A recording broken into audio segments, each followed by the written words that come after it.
Та өөрийн вебсайтыг ашиглан арга хэмжээний мэдээлэл байршуулах, сурталчлах болон тасалбараа шууд борлуулах боломжтой.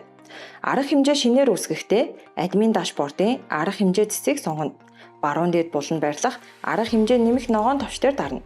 Дараах шаардлагатай мэдээллүүдийг бүглэнэ. Үүнд нэр, тухайн арга хэмжээний нэрийг оруулна. Танилцуулах хэсэгт арга хэмжээний товч мэдээлэл агуулгыг бичнэ. Хугацаа нь тасалбар борлуулж эхлэх болон дуусах хугацааг сонгоно. Зураг, арга хэмжээний постэр болон сурчлагын зургуудыг оруулна. Хаяг, арга хэмжээ болох газрын тодорхой байршлыг бичнэ.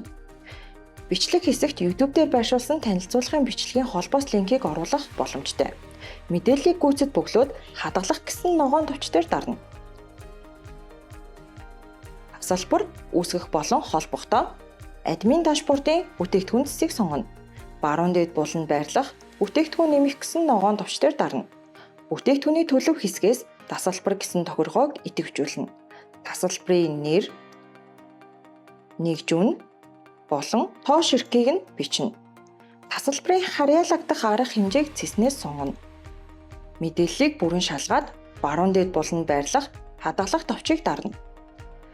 Тасалбарын борлуулалт харахдаа арга хэмжээ цэс рүү дахин орж баруун дээд буланд байрлах тасалбарууд хэсэгт дарснаар захиалгын дэлгэрэнгүй мэдээлэл болон борлуулалтын тайланг харах боломжтой.